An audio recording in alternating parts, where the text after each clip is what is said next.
This is Father Jared Cramer from St. John's Episcopal Church in Grand Haven, Michigan, here with today's edition of Christian Mythbusters, a regular segment I offer to counter some common misconceptions about the Christian faith. A few years ago, a parent stopped into my study to talk to me, feeling a bit anxious. Father Jared, she said, my child told me they're not sure they believe in God. I don't know what to do. I smiled and said, you know what? Sometimes I don't know if I believe in God either. She laughed nervously. Father Jared, you can't tell me that. But I explained that this is simply part of the life of faith. Every one of us, including clergy, sometimes struggle with doubt because doubt isn't a defect in the Christian life. It's built into it. We've sometimes been taught to treat doubt like a disease to cure, but maybe it's more like a companion on the journey, one that keeps faith from growing rigid or self satisfied. Any faith that can't survive questioning probably isn't faith at all. It's fear dressed up in religious clothes. So when someone tells me they're not sure what they believe, I don't hear a problem to solve. I hear an invitation to conversation, to honesty, to relationship. That's why atheists and agnostics are welcome at my church because what matters isn't whether you can recite the creed without crossing your fingers. It's whether you're willing to wrestle with the divine, to be open to wonder, to build community around love and truth. John's gospel gives us two of my favorite examples of this: Nicodemus and Joseph of Arimathea. Some scholars divide John's gospel into believers and unbelievers and say only the believers are invited into the kingdom.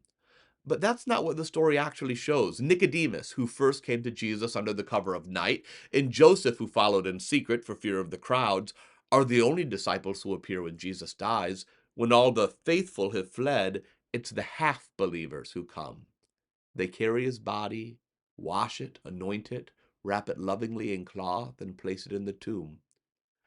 They don't proclaim the resurrection. They don't yet understand it. It's beyond what they can hope for in this world, given their experience of it, perhaps. But they love. And that love, John seems to say, is enough for now. Because love is the ground in which faith and hope can grow again. That's what I find so moving about these stories. They remind us that God doesn't wait for perfect belief before showing up. The honesty of the doubter, the humility of the half believer, the persistence of the one who loves even when they don't understand, these are all holy things. Sometimes the most faithful act isn't confident preaching, but quiet care for what feels lost. So, if your faith feels thin, if your prayers come off more as questions than answers, don't give up. Keep showing up. Keep tending to love. Because when we dare to love, even through our uncertainty, God has a way of turning that fragile love into resurrection life. And if you need a place to practice that kind of love, no matter what or if you believe, find a community that makes room for folks like you. I'd naturally suggest the nearest Episcopal Church, but there are certainly other open communities and traditions around you.